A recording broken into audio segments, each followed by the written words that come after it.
I'm going to roll into this because we've already had a lot of stuff that we talked about tonight. So, and this is really one of the most important things I constitutionally do as my job as an elected official for the county is provide the legislature with a budget. So right now, and I met and talked to a number of legislators along the way, I am proposing a 2.1%, obviously in change tax rate, which is even lower than last year. It's because of a number of things, and we're going to go into that. So it's even lower than last year. The tax levy, which is what we take from property taxes, the tax levy, is going to be exactly the same as last year. It stays flat, or last year meaning this year. The proposed budget is under $1 billion. It's $987 million, and it remains under the tax cap. So here's what's being said from some of our third-party validators. So we got a AA plus bond rating from S&P this year. We have the best bond rating in the state of New York. There's about 4 other municipalities that have the same bond rating as us, but there's 62 counties, 5 of them being the 5 boroughs, not donkeys, but actually big counties. They also, there's a number of them, just a small amount, single digits, that share this bond rating.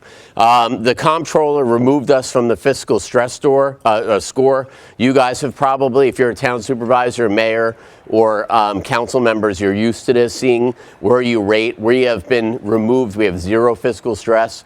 And according to our auditors, the county's financial condition is excellent. And that was a number of things that they did when they addressed our county legislature early this summer. Here's where our money comes from. 43% comes from sales tax.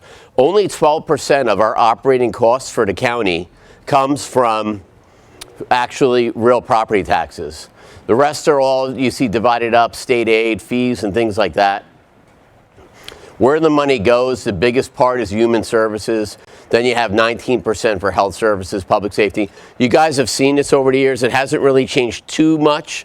The first slide before this that talked about sales tax is an important one. We're going to get into that. So we're cutting the tax rate for the ninth consecutive year. And I talked to the legislature. I personally, and I always leave the door open, and we have such a great relationship. I have 21 legislators. I have great people on the county level. The sheriff's in the back. Kelly Eskew, the clerk, is here, and the district attorney, Dave Hoovler. The 4 of us speak every day. The legislature and I talk about almost every day, especially the leaders. I said to the legislative leaders yesterday, I have no problem leaving the tax rate at 2.3%. I leave the door open. I don't just give them the budget and say, good luck, I'll see you on November 15th when they statutorily have to give it back to me. We talk along the way. The reason why I say that, and we're going to get into this, I'm concerned about the future of our country, very concerned about the future of our state. We're going to get into that. So it's the lowest tax rate. And obviously, the reason why this is important, property taxes really crucify families and businesses. And that's really why people are leaving the state of New York. The cost of living here is just so high. Let's get into it. Our full value, so what Orange County itself is worth, your houses, your businesses, the county itself has gone up 91%. And again, and look, a lot of places are going up like that, but not everybody has a story. We're going to talk about that. Our property tax rate, again, has now gone down again. I'm looking at a 44% decrease since 15. Why 2015? I took office in 14, and it wasn't my budget. 15 was my real budget for the first time, as many of the legislators that came in with me. So why do we have a strong fund balance? You guys have fund balances. I do. Rainy day fund, whatever you want to call it. I want to give a shout out to Munistat. They are my financial advisors, the Orange County financial advisors. And it's not just about going out to bond. It's about asking them about having a strong municipality. There are municipalities in this room and in Orange County that are doing deficit financing, borrowing money because of a number of different things, either somebody before them or because they were hit with some type of major natural disaster. But this is why we keep a fund balance. The economy, I mentioned that. The federal and state reimbursements. On the way here, I called Dominic Green, who works in our 911 center. We're still getting reimbursed for Ida. We're still getting reimbursed for COVID almost 4 years ago. So we have to, the taxpayers, when I say we, front those millions of dollars until we get reimbursed. pay for projects with cash rather than higher interest rates, because we know the costs are higher, so why not just pay with cash? The other thing is I did a call today. I'm the chairman of the county executives of New York. I had a meeting with all my county executives today for 2 hours. 25 out of 62 have seen a reduction in their sales tax. That means that 40-something% that Orange County gets, when that number goes away or goes down, I'm talking about tens of millions of dollars less in revenue. Now I have to go to the property taxpayers. Now the town supervisors, the town councils, the city councils, the village councils, the mayors now have to go to property taxes. That's why it's so critical to run a strong economy. And we're also right now, one of the things we're doing, and I've talked to the legislature about this, is we're reviewing some of the leases. We have properties all over the place. We have offices all over the county. We're leasing. Some that we've been leasing for 20, 30 years. We are now looking at them right now and saying, let's get out of this place and let's consolidate. Let's get a better deal for the taxpayers. When we look at a property that we want to buy, I can pay cash and not have to borrow. And then having less debt is a good thing. We've all been talked about this since we were kids. Every Republican, every Democratic presidential candidate, every governor says, if you elect me, I'm going to do these three things. I'm going to lower your taxes, I am going to reduce the size of government, and I'm going to cut the debt. I have not met anybody that really has done all those three. We're doing it in Orange County, and it's something to be proud of. So here's the danger zone, right? They wouldn't let me put Top Gun because I guess they have copyrights, but I don't care. As you heard from my attorney, we don't mind going to court once in a while. Here's our top 9 unfunded mandates hitting every county in New York State, including the city of New York. Medicaid out of control, highest cost in the country, more than Texas and Florida combined. That is not a proud number to have. Pensions are up double digits, and you see it goes down all these different fundings. The New York State Comptroller, I had him on a call. Some of the finance people were on. I don't know if Denise was on it with me, but Deb from my office and Carrie were on it. He said, Tom DiNapoli, the New York State Comptroller, popular guy, everybody loves him. Carl Bramnick will say it, loved guy, said, I give a memo every year to the state legislature and the governor on how to reduce Medicaid costs. Everyone is ignored. Their own guy is giving them advice on how to fix the bad trends that we have in Medicaid, and it's ignored. Here's some other rising costs. Here's some things that we sometimes can't control. The healthcare premiums. Most of you in the same boat as me. IT costs, that's a new thing now. The last 10, 20 years, IT has gotten more and more important. We've had municipalities in the county attacked. We had that CrowdStrike problem that was just a software glitch, but it means that we have to invest more in IT. Then the pension liability is up 16%. The rate of inflation today is 2.5%. Pensions up 16.2. That is a lot of pressure for for mayors, for supervisors and their council, and my legislature and I. Inflation, right? Nothing has gone down. We bought hydraulic fluid. I used to get it. It was a 5-gallon pail for $50, $75 for a 5-gallon pail of hydraulic fluid yesterday. Everything is going up. You guys all know it. I think you guys can rattle off a ton of things. Services, our capital projects. We did a call yesterday. One of our legislators is an architect. We talked about the rising costs of building stuff. Bridges, infrastructure is now just nothing but more and more cost. Groceries, household goods. These are what is not on everybody's mind in a room, but everybody's mind across America. Every family's feeling it. Go out for dinner. Go to the groceries. You guys know what I'm talking about. The state financial outlook, and this is what the comptroller said to us a couple weeks ago, is a 3-year, $13 billion deficit. That's a scary number, guys, because when they need to fill that gap, they're coming to the local towns. They're coming to the counties. They're coming to the taxpayers. They raise your taxes. And an economic slowdown will even make it worse in New York State. So they are really in a tough spot, and we really need to continue to hold them accountable. So here's some of the stuff. The population is declining. So when people are voting with their feet and leaving New York State, especially the people that are doing well, the wealthy people, because they're getting taxed higher, the comptroller said this is the first time in New York State history that people that are on the highest tax break are now leaving at such a number that it's now giving them a deficit. Usually they've been taking their licks and continuing to provide at a higher rate. Now they're leaving the state. That is not a good sign for us. That's why I'm talking about fund balance. That's why I'm talking to you guys about fund balance. That's why when the supervisors call me this week and say, what number should I use for a sales tax next year? You should be very frugal, because a lot of things have not been fixed in New York, and it's going to happen after Election Day, and they're going to come to us, which is the well.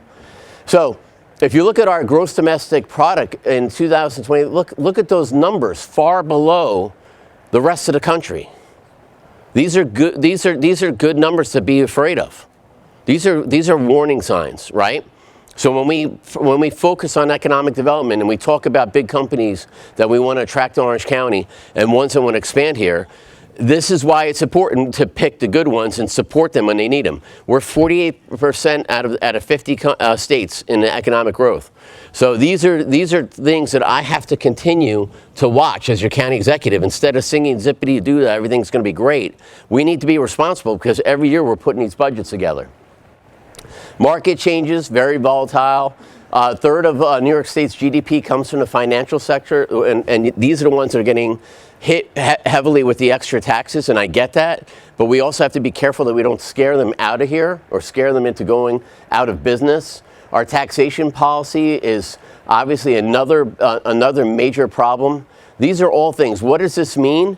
New York State is not, they're really taxing their way out of every problem they have, instead of adjusting, reducing costs, reducing the amount of people that are on Medicaid for generations. That's a problem when you have generation after generation after generation of people using Medicaid instead of helping them, getting them to work, getting them to be part of our society, a productive member of our society.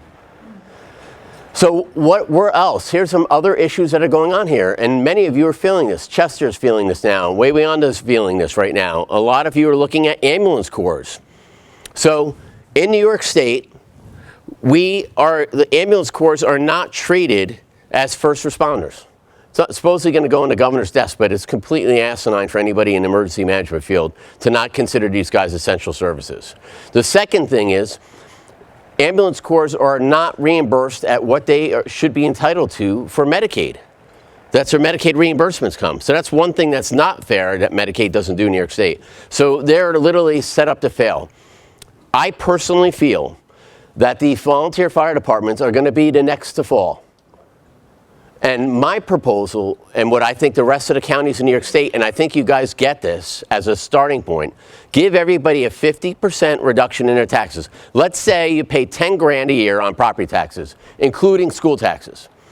Every municipality that you are in gives you a 50% break. You pay 5 grand a year. Make it worthwhile for men and women who are already working 1 or 2 or 3 jobs to provide for their families. Make it worthwhile, because sooner or later you're going to have paid fire districts all over the county, all over the state.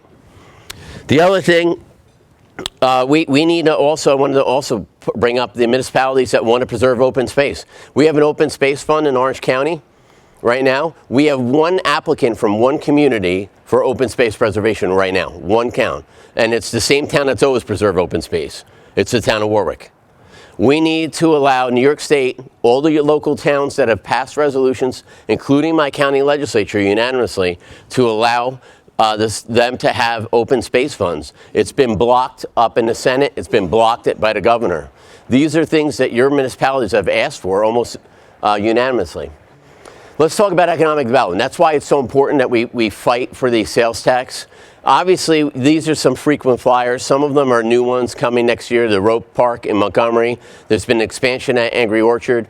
You see Royal Wines pretty much wrapping up now. Commons is looking for, they have an application before their local zoning board for an expansion. And Legoland is in the process of coming up with some type of expansion in the near future. Our sales tax revenue, look at these numbers. These are and by the way, when I compare us to the 62 counties in New York State, we are much different. The biggest provider of sales tax, the biggest contributor across the state, is automobile sales. Not in Orange County. It's retail. It's a different story. We need to continue this momentum because it sets us apart from the rest of the state. I said to you guys earlier, 25 out of the 62 are seeing a reduction in their sales tax right now. That's a big problem when you're trying to close a budget gap. Hotel occupancy historical tax data. Now we're getting more and more every year of hotels. And the most important thing we can do, and my team knows this, and Rick and I were talking to a restaurant last week in Goshen, who's coming to your hotel? Are they going to Legoland in Goshen? They're going to weddings. But we need to make sure that Monday through Thursday, those beds are filled. Because if I have 1,000 hotels or 5,000 hotels, if the beds are empty, 90% of the time, it doesn't matter for you guys. It doesn't matter for the county taxpayers. So that's why it's important that we're doing all these different marketing things, and we're going to talk about that. Pick New York, I got my kids here, so one of the things is county executive. You guys, the other guy didn't even know that he's in there. Hey, Barrett, look who's on the screen. So anyway, let's bring your kids to the finance budget presentation today. But these rebrandings, and I think these are important things. Some of you guys that were at the county executives and the NISAC conference last week, it's important to look at these numbers. So out of every dollar in tourism, you think most of that goes to hotel. But it doesn't. Majority of it goes to sales tax, which everybody in this room shares. The motel tax we use to start promoting some of whatever your municipalities and whatever the county has to showcase. So you can see all these numbers going up and up and up. Influencer campaigns, hiring people that have lots of friends on Facebook and all these other social media outlets drive visitors to look at some of the things we have going on in the county. We started this Four Seasons campaign a few years ago, and we are strategically targeting different markets to different channels. Different people watch different, if you look at those TV channels, I'm sure a third of you guys don't look at half of these TV channels. They're strategically marketed to people for the right reasons. Our growth continues to go up with social media. That's important now. 2/3 of America does not get their news from watching Fox and CNN. It's all from online platforms. Here's some new budget incentives. We got a number of them. Some of these are like some of these outside the box things that we've been doing. Like most of New York State and America, we've had a hard time recruiting quality people. One of the state troopers that we're friends with said when they took the class to be a state trooper, 50,000 people took it 10 years ago. 7,000 people took the last test. That's a big problem, guys, right? So we need to get creative when we recruit people. So now we've been doing CNA, Certified Nursing Assistant classes, through BOCES at Valley View, and we just hired a couple people from that. We've also been doing a lot of stuff with mental health. It's been a tough week. It's been a tough couple of years, and it's getting worse, right? From all levels of people. So mental health is one of the things we're focusing on. That's the sheriff's newest tool in there, Yoda, awesome, which, by the way, we had not only at the 9/11 ceremony, but he's already been deployed to a number of occasions where people were very sensitive, and it's been a lot of fun. But we're doing a ton of things. So we're emphasizing on getting people to help when they need it. 311, we had an emergency about on Saturday night into Sunday. The first thing we did with social services, emergency management, mental health, was to make sure that we have counselors available to the school that was impacted by the fatal car crash. That stuff has value and it matters. So we're also enhancing access. You have the clerk. She's doing great stuff. She's obviously here. We're in Port Jervis. I could not put that up, right? Tom Fagione and Mayor, right? And Gary. But we're super proud of the team that we have in the county. We're partnering with all sorts of people to do some good stuff, the DMV. Cybersecurity becomes a major part of us. Again, I keep talking about that. Cornell Cooperative Extension. I could not put my budget presentation. Paul Ruskevich would have went anaphylectic if I didn't mention this. But Cornell Cooperative Extension, many years ago, before I was county executive, made the decision to pull out and move and have a piece of property and put their flag over my friend Brian Carey's area of the county in Mount Hope. Over the last couple of years, the city of Middletown has said, hey, look, we'd like to sell, or we'd like somebody to buy your campus in Middletown that Cornell's in and some of your other buildings. Okay, well, what are we going to do with the folks that work at Cornell? Well, the plan right now is we're going to have engineering done so we can build a building at that site in Mount Hope. In addition to that, besides building the building, I need to run a water line a couple hundred yards near the school district, and we're going to put that together. So that's something that we're going to study this year and build with our capital fund, which we have, and also our rainy day fund. The next thing is open spaces. We've been hot to trot on this. A lot of our open space right now is under heavy, heavy threat of development.